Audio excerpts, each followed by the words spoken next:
Let's have the right framework as we look at stocks' relationship to Bitcoin. And the key point is that Bitcoin didn't start acting like stocks. Stocks started acting like Bitcoin.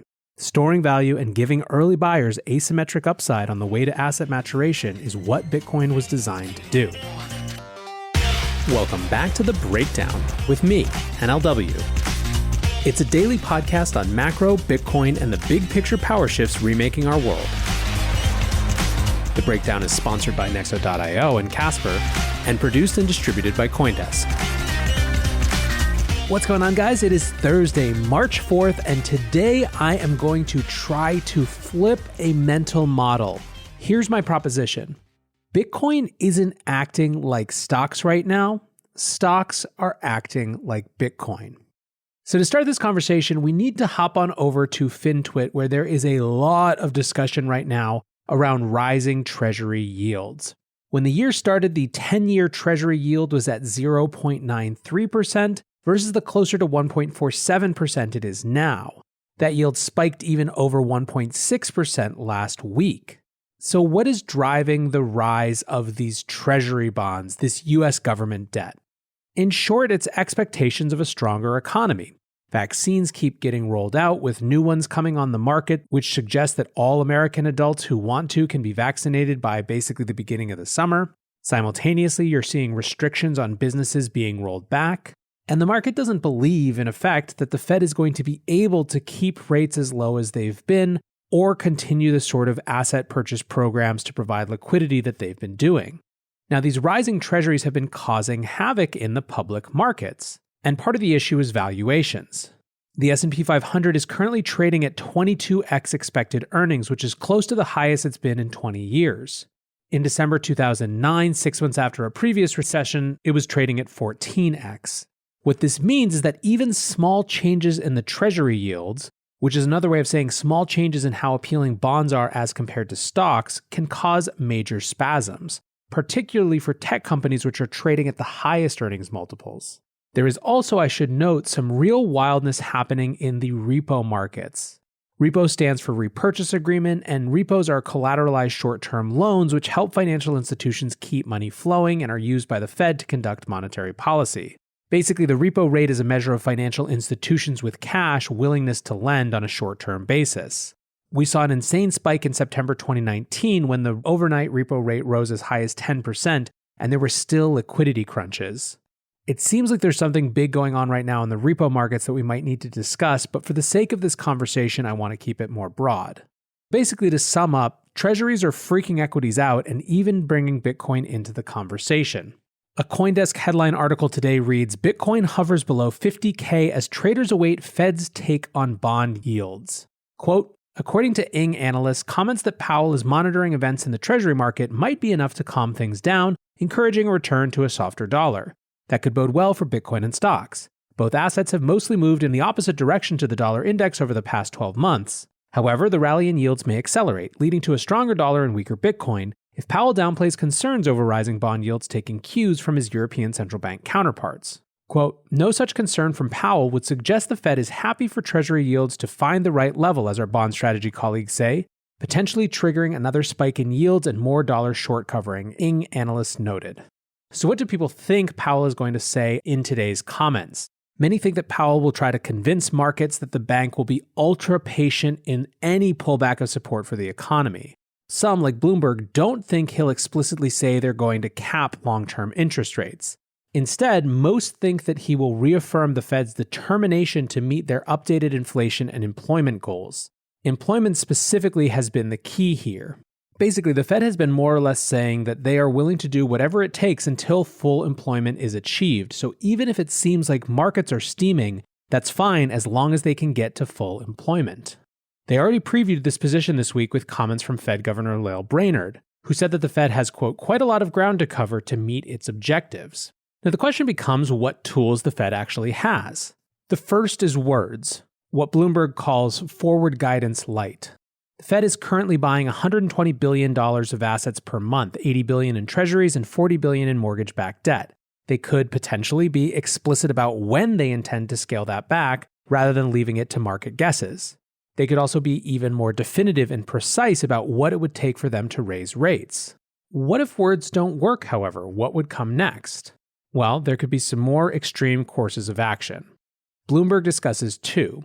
The first is a resumption of Operation Twist, in which the Fed would eliminate their holdings of T-bills, which are shorter maturation of usually a year or less, and put money into longer-dated securities.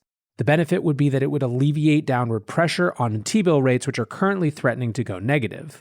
The other, and even more discussed, is yield curve control. This would be a commitment to capping yields at a certain rate. Now, this is something that Australia has done, and again, Governor Brainerd has spoken approvingly about in the past, but it is a serious Rubicon to be breached. Raoul Pal tweeted about it yesterday saying, yield curve control. I hope you all realize that QE, quantitative easing, is a fixed dollar amount at any price, but yield curve control is a potentially unlimited amount of dollars at a fixed price. This mechanism moves 65% of the entire JGB market into the Bank of Japan. This would be a seismic shift and equal Bitcoin rocket emoji. Which I think perfectly gets us to this Bitcoin question and its relationship to stocks and treasury yields. Looking for the best way to unlock your crypto's liquidity?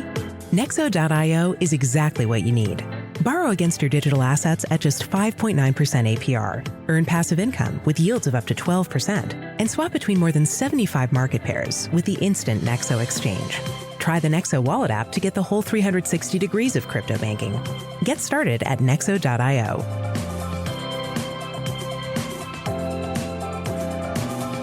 Until now, blockchain technology has been a series of compromises. No Layer 1 protocol exists in the market that supports everything enterprises, developers, and consumers need from decentralized applications. Meet Casper. Casper provides the blockchain ecosystem with a solution that makes no compromises around decentralization, security, or performance. Learn more at casper.network.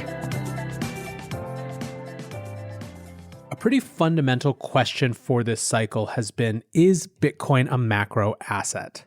Given the profile of who holds it and the growing interest of these types of institutions, the question may be better phrased, to what extent and in what ways does Bitcoin act like a macro asset? Is Bitcoin completely immune from macro movements on the one hand, having nothing to do with things like the price of the dollar or treasury yields? On the other hand, is it fully a macro asset like stocks, where in not just the long term but also the short term, fluctuations can be attributable to things going on in the larger macro economy? Is there a world in the middle in which Bitcoin is simultaneously driven on a medium and long-term scale by macro fluctuations, but still relatively immune to short-term day in day out macro factors like these treasury yield considerations? In some ways, it feels like some version of this middle scenario almost certainly has to be the case. For all the institutional money that has flooded in, there is a massive retail base that is not watching treasury yields, nor does it care. What's more, many of the large allocators are not making short-term decisions on the basis of things like bond market movements either. Their mandate is entirely to Bitcoin, not some sort of balanced portfolio. But to the extent that we think there is any overlap at all and that has been growing, I think it brings up a broader question, which is something that a lot of people in the Twitter sphere have discussed over the course of the last year. Is Bitcoin becoming more like stocks? I think there's a different way to look at it, and I tweeted a version of this yesterday. What if it's not that Bitcoin is acting like other risk assets like stocks, but that risk assets like stocks are acting like stores of value like Bitcoin in a negative real rate world? So here's what I mean. There is a historic conception of risk management in portfolio construction where stocks were risk assets and bonds were safe assets. Bonds provided a guarantee but limited rate of return, while stocks could go up in serious ways or down in serious ways. This was embodied in the 60-40 portfolio idea. That started to get wonky over the last 13 years or so since the Great Financial Crisis. In a low interest rate environment, the value of those bonds gets lower and lower. The yield that comes from them decreases. Proportionally then, more money piles into risk assets looking for yield. This is the phenomenon I've discussed numerous times of people being pushed farther out on the risk curve. Most recently, I discussed the consequences in terms of the expansion of the types of companies who are playing in the private equity and venture capital space, which has created more competition for deals and subsequently higher valuations, as well as a plethora of mezzanine capital that previously wasn't available that has allowed companies to stay private longer than ever. But this has had some weird effects in public markets as well. When the Davey Day Trader set realized that stocks only go up there could have been a little asterisk next to that sentiment that said, in the context of zero or negative real interest rates. Negative interest rates are when the nominal interest rate is lower than the rate of inflation. And in that context, the incentive to have some big chunk of a portfolio held in bonds that are guaranteed to either make no money or actually lose value is negligible. Here's how Alex Kruger put it. Why real rates matter. Rising inflation plus nominal interest rates capped at low levels equal negative real interest rates. If real rates are positive, one can hedge against inflation via rates instruments. You don't need gold or Bitcoin to hedge. So if we are in a negative real rate environment or close to it, the money that people would have put in bonds has to go somewhere, so why not park it in equities or other types of assets? Especially in the context of a political landscape where the stock market is held up as the beacon of whether the economy is doing well. For a generation, there has been no real conception of any sort of stock market reset, just a march ever higher. What's more, the retail folks who theoretically should have been more afraid of taking higher risks have, at least over the last year, been the ones more comfortable with or attuned to the belief that stocks now operate in a context where they will literally not be allowed to go down. That's why the Wall Street Bets and Davey Day Trader Global guys beat the fund managers to the rally last year. In fact, frankly, they caused it. When every fund manager was talking about how bad it was going to be for how long, these guys were memeing about JPOW and money printer go burr. And when stock prices started to rise faster than anyone would have expected, the fund managers got caught flat-footed and had to race to catch up. But all of this gets us back to our main frame set shift. There has been much discussion over the last year about how Bitcoin seemed to be getting more correlated to stocks. It's just another risk asset in the Wall Street portfolio, right? It makes sense on some intuitive level to use stocks as the benchmark and compare Bitcoin to them, rather than to use Bitcoin as the benchmark and compare stocks to it, if only for Lindy and the fact that stocks have been around for longer. I would submit, however, that the opposite framework is more enlightening. Bitcoin is tailor-made for the now 13-year macro cycle we've been in. It is a programmatically supply-limited asset with a perfectly known rate of inflation. It is a store of value in the longest-term sense because of the simple reality that more can never be discovered nor fabricated. In the short term, it has the dynamics of a risk asset solely because it has not come even close to achieving its true market value as dictated by the total addressable market of people and institutions that want to hold such an asset. It has tricked us into viewing it as a volatile risk asset, in other words, but that's not really what it is. So then, it is not that over the last year Bitcoin has somehow suddenly started acting more like stocks. It is that stocks have been acting more like Bitcoin. Stocks have been acting, in other words, like a store of value. And moreover, a store of value that has higher relative upside than previous stores of value, because as a new store of value, the entire market hasn't had the chance to fully pile in and correctly value things yet. The analogy extends even further with how you see different types of people interact with the crypto markets versus the stock markets. There are the base level SPY ETF types who know that stocks only go up and so they just buy and hold. There are the base level dollar cost averagers in Bitcoin who know that in the long term Bitcoin only goes up so they just buy and hold and accumulate more. But then there are the degens and renegades who see the games available at the frontier and who are willing to throw down and play. This is why the Wall Street Bets game stoppers have common kin in many of the more levered trader parts of the crypto markets. The thing all these folks have in common is the knowledge that, in this macro context, these assets only go up. Is this a good thing?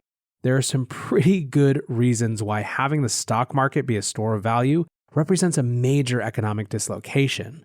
I expect we're going to hear a lot more people talking about this concept and the risks associated with it for all of us this year.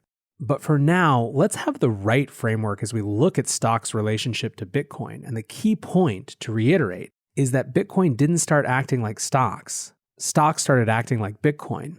Storing value and giving early buyers asymmetric upside on the way to asset maturation is what Bitcoin was designed to do.